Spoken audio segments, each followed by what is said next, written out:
네, 여러분 안녕하십니까?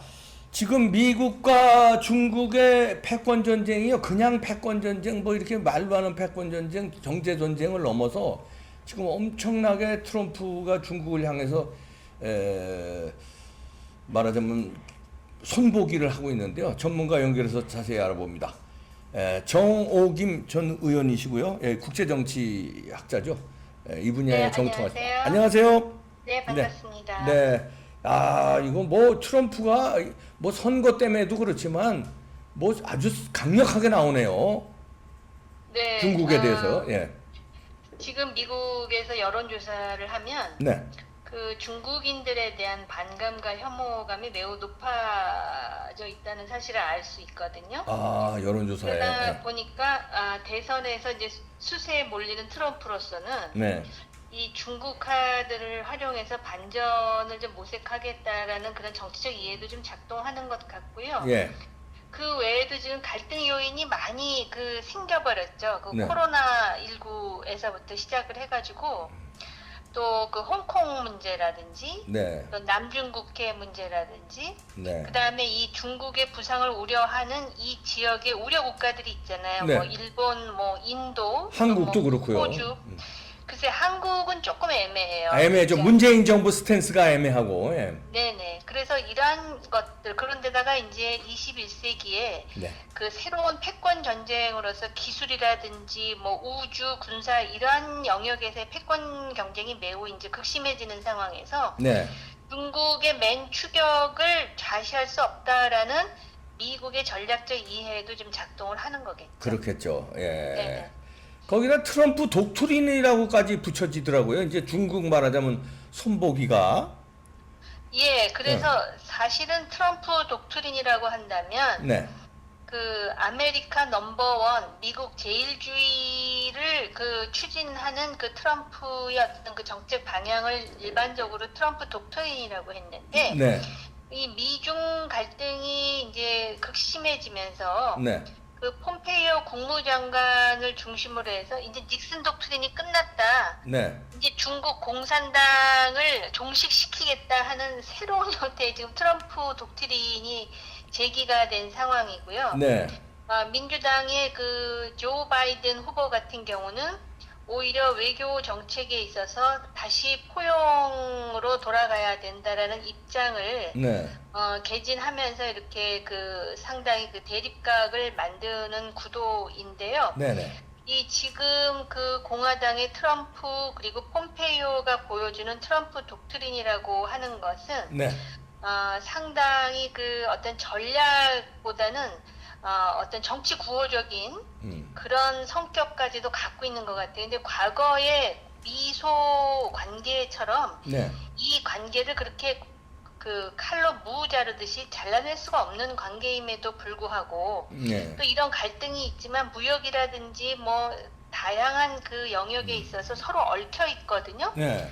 그럼에도 불구하고 이렇게 감성적인 발언들이 양국에서 나온다라고 하는 거는 제가 볼 때 이게 국제 정치에 이렇게 바람직하지도 못하고 그리고 어떤 면에서는 지금 그 중국이 치고 올라오는 것에 대한 패권 국가로서의 미국의 불안감도 일정 정도 반영되는 게 아닌가 싶어요. 네. 그런데 패권국에 이제 막 떠오르는 중국의 부상을 여기서 어떻게든지 손 보지 못하면 나중에 패권국 지위를 잃을 수도 있겠다 하는 위기감도 있지 않겠습니까? 그래서 동맹국들도 화웨이 쓰지 말아라. 그리고 뭐 여러 가지 우리한테 저 말하자면 내 편 들어라. 네 편 내 편 확실히 해라. 뭐 이렇게 동맹국들한테도 강요하고 있잖아요. 중국 손보기에. 네, 그러니까는 국가 전략적으로는 그런 네. 측면이 있고요. 네.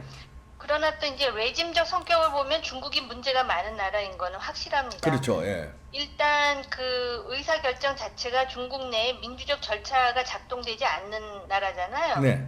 이렇게 민주적 절차가 작동되지 않는 나라는 대외 정책에서도 상당히 비민주적인 그런 그 속성을 네. 노출시킬 때가 많고요. 네. 그런데다가 이미 시진핑은 단순히 민주 집중제 지도자가 아니라 거의 이제 시진핑 독재 시대예요, 중국은. 네, 그렇죠. 지금. 예. 네, 그럴 뿐만 아니라 지금 홍콩에 대한 그 중국 사람들, 중국 정부의 어떤 그 정책을 보면은 네. 이러한 그 비민주적인 어떤 그 집권 세력의 어떤 권력농단이 네. 주변국의 안보라든지 또는 그 상생에 상당히 부정적인 영향을 가할 수밖에 없어요. 네. 그리고 또 아까 기술 패권을 말씀드렸는데 하웨이라든지 최근에 이제 그 이슈가 되고 있는 틱톡을 보면 네. 단순히 중국의 기술이 치고 돌아온다라는 그런 차원뿐만 아니라 그 중국의 여러 가지 그 어떤 개인정보 유출이라든지 네. 새로운 형태의 검열이라든지 또 이런 그 주요 기업들이 중국 공산당과 연계됐다는 의혹이라든지 네. 이런 부분 때문에 사실은 그렇게 간과할 수 없는 부분이에요. 그리고 아직 물론 코로나 시대에 새로운 어떤 그 시대상을 우리가 상정하고는 있지만 네. 소위 그 해양 자유라고 하는 것, 그 자유무역의 전제가 해양 자유인데 그렇죠. 지금 그 중국이 그 보여주고 있는 특히 그 남사군도를 중심으로 해서 보여주고 있는 일련의 그런 어떤 그 일방적인 행동은 네. 주변국을 상당히 우려하게 만드는 여러 가지 요소들을 내포하고 있습니다. 예.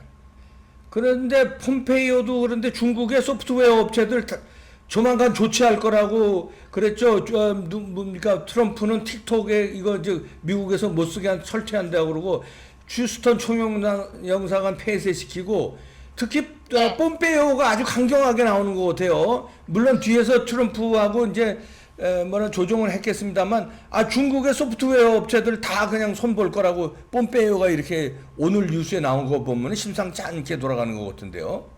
네, 지난번에 그 영사관을 폐쇄하는 데 있어서도 네.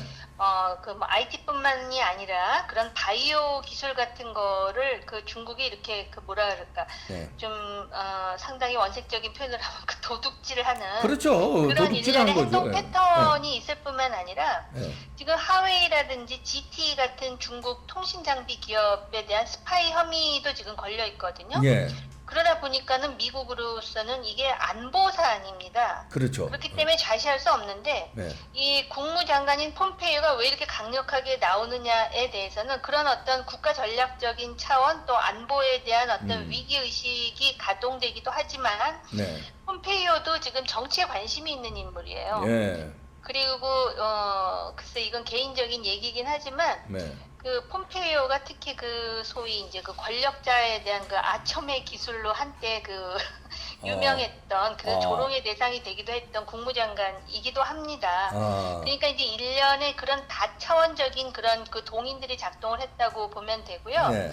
사실 이 틱톡이라는 걸 이런 식으로 미국이 정부 차원에서 규제를 하는 것이 바로 그 어떤 중국의 스파이 혐의라든지 또는 미중 갈등의 차원도 있지만 막상 그 틱톡을 쓰는 많은 미국의 10대들은 오히려 이것 때문에 트럼프를 더 미워하기도 하고 네. 그러니까 아까도 말씀드렸듯이 지금의 미중 관계는 과거의 미소 관계와는 달리 여러 가지로 그 서로 연결고리가 많기 예. 때문에 이거를 이렇게 단선적인 정책을 하다 보면 반드시 그 파장이 있죠, 부수적으로. 예. 그래서 이 결과가 어떻게 될지에 대해서는 지켜봐야 되고요. 네. 적어도 패권 국가로서 중국을 다루려면은 적어도 국가 경제 수준이 그 중국보다 3, 4배가 커야 되는데 지금 중국이 아까 치고 올라왔다라고 말씀을 드렸는데 지금은 미국의 입지가 미국과 중국의 어떤 그 부의 차이가 100대 70 정도밖에 되지 않아요. 그러니까 그만큼 많이 치고 올라왔다라는 따라 올라왔다는 것이거든요. 거죠. 네. 네.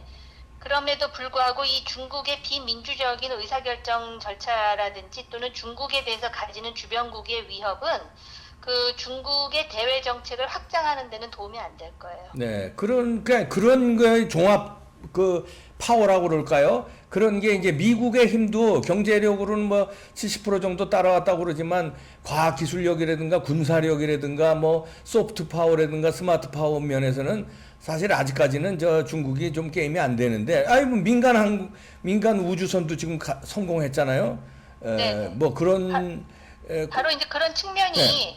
미국의 그 가장 큰 장점이고 바로 그런 소프트 파워나 스마트 파워를 보면서 우리가 미국의 헤게모니 그리고 미국의 리더십이 우리가 상상하는 것 이상으로 갈 수도 있다라고 예측을 내놓기도 했는데요. 네. 최근에 그 미국의 트럼프 대통령이 보여줬던 일련의 어떤 그 자폐적인 그 대외 정책 있지 않습니까? 네.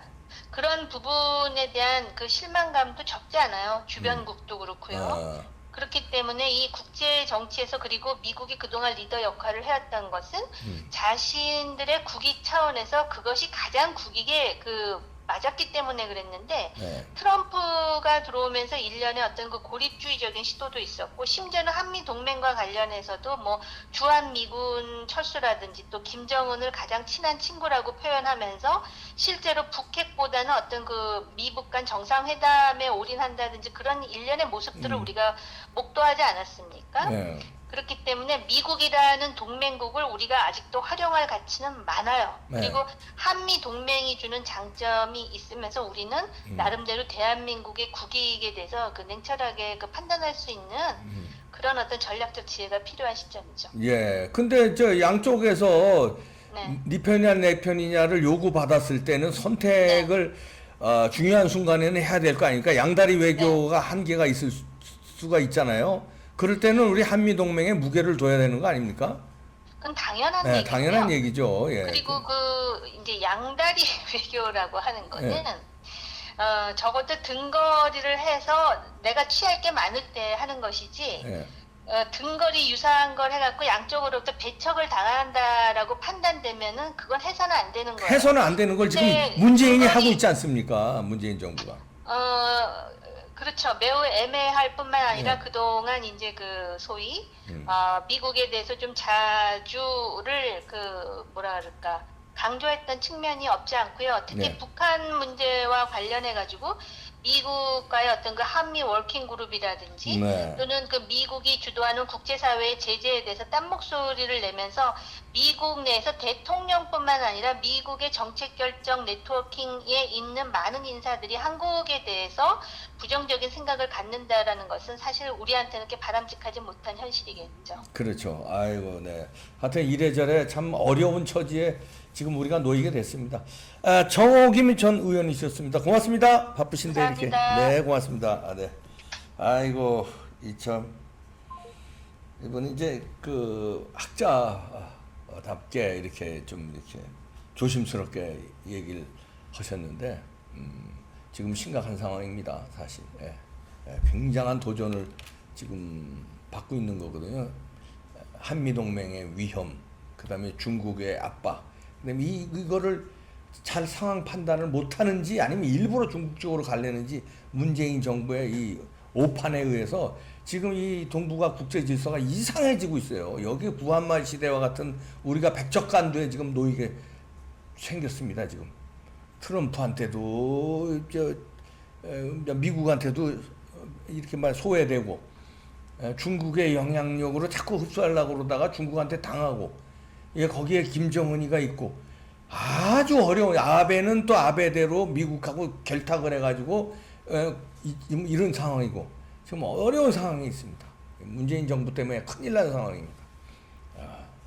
국내적으로도 그렇지만요, 국제적인 정치가 더 어려운 상황이 아닌가 싶을 정도로 구한말 때 그래서 훅 넘어갔잖아요.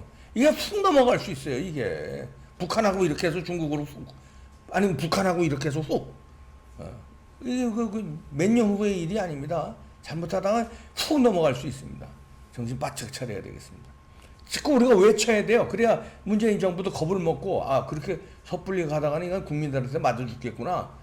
그래서 섣불리 북한과의 이렇게 연방제 이런 걸 조금 시간을 보면서 천천히 이따가 우리가 뒤집어 엎어야 되는데, 근데 이걸 국민들이 가만히 있잖아요. 에이 이들아 힘 없으니까 그냥 개돼지드니까 야 가자, 연방제 그냥 가서 그냥 쫙 이렇게 하면 큰일 납니다. 그래서 우리가 큰 목소리를 내야 되고 국민들이 봉기해야 되고 힘을 합쳐야 됩니다. 뭉쳐야 되는 겁니다. 그렇게 도저히 국민들은 용납 안 한다, 까불지 말아라, 이걸 국민들이 보여줘야 돼요, 사인을. 그렇지 않으면 저자들은 무슨 짓을 벌일지 못하는 지금 구한말 시대입니다, 지금. 네. 또는 당하면 안 됩니다. 구한말로 한 번이면 됐습니다. 더 이상은 못 당합니다. 네. 구독도 꾹꾹 눌러주시고요. 네. 뭉칩시다. 마치겠습니다.